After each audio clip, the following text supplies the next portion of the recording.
So one of the modalities of control that serves to re-territorialize the night can be referred to as channeling. So channeling directs certain activities and desires into these socially appropriate places. As I mentioned with that example earlier on of trying to channel people away from like dark, deterritorialized forests and to instead spend time during the night in authorized, established night spaces such as a nightclub or a bar or a restaurant or cocktail lounge. And there's all sorts of things they can do to channel you in your movement to steer away from the dark forest and towards the bright lights of the nightlife establishments. So they want to draw you out of the darkness like a moth to a flame. And to do that, they use lots of technologies of illumination. So lots of bright lights and neon, as evidenced by this picture of the Las Vegas Strip. The city that never sleeps. It's always alive. Even though you can see in the sky that it's technically dark outside, once you get to ground level, it's just as bright as any regular day. Another technology used for this modality of control and channeling is advertising. Again, trying to draw you in and point you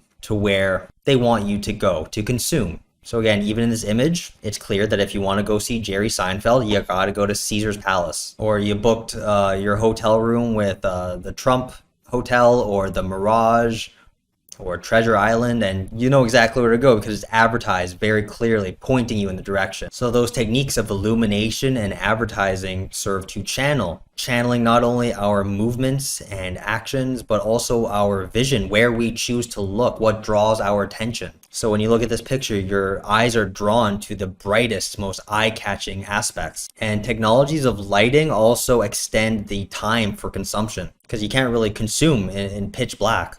You need some light. And think about a casino. They are again drenched in light 24/7, regardless of whether it's bright or dark outside. It's continually the same brightness inside the casino. And there are no windows to give you an indication of what's happening in the outside world in terms of whether it's daytime or nighttime. There are also no clocks posted on the walls of casinos so that you lose track of time. You lose your sense of time. You don't know how long you spent at the poker table or whether it's still night outside or morning already. And this is all done to stoke consumption. Let's say you're up all night gambling and you see the sunrise. That can be a very sobering realization like, oh my gosh, I just spent the entire night gambling. I have a problem. They don't want you to come to any sobering realizations. Like I said earlier, they want to keep you intoxicated, not just by the drink, but the atmosphere. And they want to keep you awake. They don't want you dozing off. They don't want you realizing that it's dark outside and that you should be sleeping. So they simulate and recreate daylight and then inundate you with all these sounds.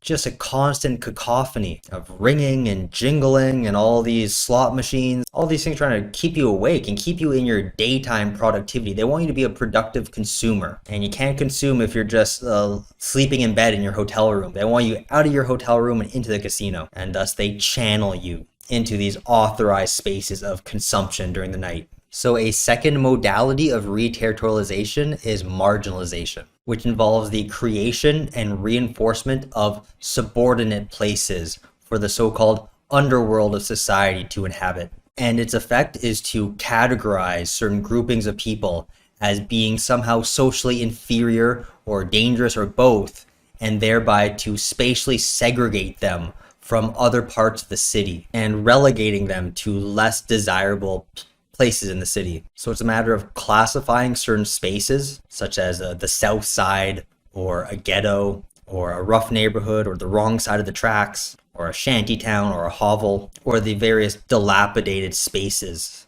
in the social structure of a city. And then associating those substandard spaces with allegedly substandard people. So maybe immigrants of certain ethnicities, people of lower economic classes, homeless people, drug users, criminals. Certain groups classified as unsavory are marginalized by putting them in spaces, these dilapidated spaces, away from the glitz and glamour and authorized consumeristic night spots. So this is kind of the inverse of channeling. Channeling is trying to draw in desirable elements to get them to consume. Marginalization is trying to exclude and keep away and marginalize the unsavory, undesirable elements that don't have the resource to consume anyways, and thus are better left relegated to these neutered social spaces so that they can't transgress in a way that could negatively influence or hamper or hinder the consumption that other people are engaging in the good parts of the town. So it's about keeping them separate from the more reputable people and places. So you can see this when a social space becomes gentrified over time, where areas become more and more well developed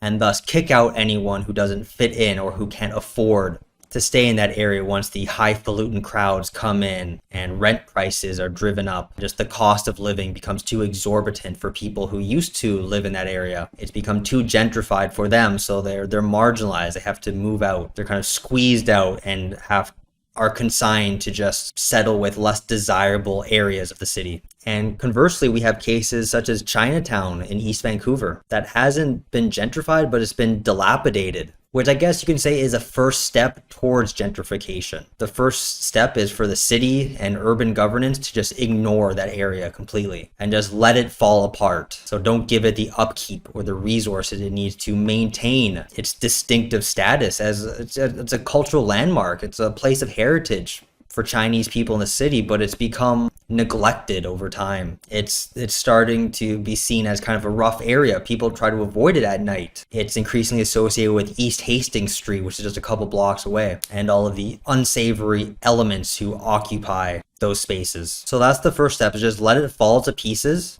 through sheer neglect so that local business owners are driven away. They have to leave. They're not getting enough customers or business. The only people passing by their shops are homeless people or drug users or people with no disposable income anyways. So that these local business owners of landmarks of East Vancouver and Chinatown, such as the Goldstone Bakery, they have to be closed down and just move away, despite being there for decades. And that area is losing its character. It's losing its originality and its uniqueness. It's growingly deserted. It doesn't have that vibrancy that it likely had in the 70s and 80s. So that's the first step. And then once all these local business owners move away, then the owners of the building, the landlord and the property owners, can then either destroy the building and build something completely new, or they can sell it off to property developers. And do you think these redevelopments of Chinatown care about maintaining or paying homage to that area's unique local culture? No, they're just going to start putting in chain restaurants and various businesses to, again, like I said a few slides ago, homogenize the night space of Chinatown. So eventually Chinatown is going to look indistinguishable from Gastown or Yaletown. So that seems to be the process at work in Chinatown. It's being increasingly marginalized and rendered destitute as people decide to go to newer and more glamorous nighttime attractions in more well-lit areas of the city. And there's obviously a racial element here with many of these marginalized areas, including Chinatown. It's kind of a whitewashing of urban spaces through gentrification, so that the nice areas all look the same and offer the same goods and services and experiences. And then the only areas with any character or originality remaining are the marginalized areas, which are seen as foreboding and dangerous, such as beyond Chinatown, but East Vancouver in general. I mentioned the population on East Hastings Street and how all those unsavory elements are kind of just cordoned off into that small area. It's like the police and government can't bother to actually help them or address their needs, so let's just all put them in one spot away from the tourist areas of Vancouver. Out of sight, out of mind, except for the terrified SFU students taking the bus up the mountain and going through East Van and East Hastings. So it's about containment. It's about containing the undesirables in a social order so that they don't taint the ideas and experiences of the desirable consumers. I'm not sure if this is true, but I heard rumor that before the 2010 Vancouver Winter Olympics, they gathered up everyone who was homeless in East Vancouver and just shipped them off to Victoria. Just like advertise, like, hey, free trip to Victoria. We'll pay for your bus ride. We'll pay for your ferry ride. No problem. And then they just left them there for the duration of the Vancouver Olympics so they wouldn't interfere with the clean, polished image that Vancouver was trying to propagate. And that resulted in a lot of them staying in Victoria because it's a slightly warmer climate, and it resulted in a bunch of like tent cities around Vancouver Island. And of course, the most infamous and genocidal example of marginalization is the Jewish Holocaust, where they were marginalized in a very real way in Germany. They were taken out of their neighborhoods and confined and segregated in camps. And again, it's that whole out of sight, out of mind thing, where the Germans can just continue going about their everyday lives without seeing the abominable mistreatment and killing of all those Jewish people. And then the final mode of re-territorialization is exclusion, which involves creating superior places of security or consumption and then excluding certain people from accessing that space. So a nightclub, for example, it's not like they let just anyone in. They have bouncers stationed at the front entrance to keep the riffraff out, and the bouncers profile and judge each person in line as they approach the front entrance. They judge how you look and what you're wearing and kind of glean indications of your social status, social class. And then with that prejudice, they discriminate on who they let in and who they exclude. And this provides a sense of exclusivity for the people inside the establishment to know that they're one of the chosen few who was allowed to get in. Some of their enjoyment of that experience is premised on its exclusivity, the fact that not everyone can do it and get into that club. And this exclusivity increases the desirability of people wanting to get into these nightlife establishments, which, like I said, are fully territorialized. Every square inch is accounted for. And the bouncer kind of acts as like a feedback system. Like, okay, I got rejected by the bouncer this time. Next time I'll try to wear something else, something that helps me fit in more. So that in itself is a homogenization mechanism. The bouncer decides who deviates too far from the accepted norm, and thus who needs to bring themselves in line and become more uniform before they're allowed into the establishment. So all three modalities are related to each other. They all involve like the manipulation and the segregation of space, and they all kind of work hand in hand together and mutually reinforce each other, so that if a bunch of unsavory elements are already marginalized, as with the previously discussed modality of re-territorialization, then you won't have to exclude as many because they've already been marginalized in that other area of the city, thus containing them there and preventing them from even attempting to get into a reputable nightlife establishment, making the bouncer's job easier. They don't have to reject as many people because it's like a self-selection bias. People who are marginalized will have the self-awareness to say like, oh, I could never get into one of those places, and thus they don't even try. Outside of nightclubs, you can also see this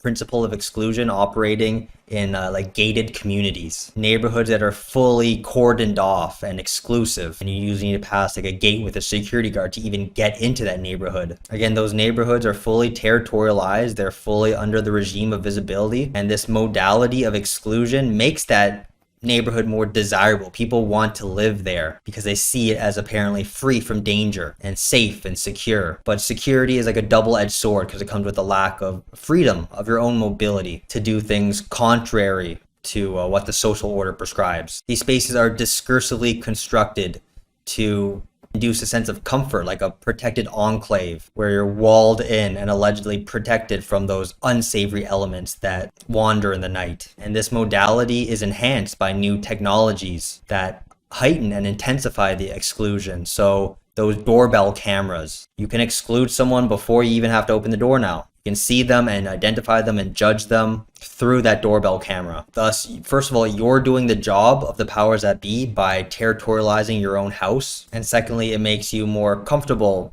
being insulated in that house. Even for me in an apartment building, there's so many barriers to entry. Like I haven't once had to consider or think about an outside threat getting in because there are so many thresholds that person would have to pass in order to finally get into my apartment. There's a front entrance where you need the buzzer code or a key fob to get in that first barrier, but then you also need a key fob to get to my specific floor on the elevator. Like you can't push that button unless you use the key fob to activate it. And then they actually have to get through the door of my apartment, and then they have to get through me. That's the easy part. But yeah, I suppose if they just had my keys, then all those barriers to entry are kind of redundant. So these mechanisms all protect you from the outside, but they keep you inside in those fully territorialized spaces. You don't want to leave because the deterritorialization is discursively constructed as being dangerous and the unknown. The powers that be want us to have a healthy fear of the unknown because that's the one area of social life that they can't predict, that they can't easily control. So are they stuck outside or are we stuck inside? So this Williams reading on night spaces has served to direct our attention to the ongoing struggle and negotiation between modes of control or territorialization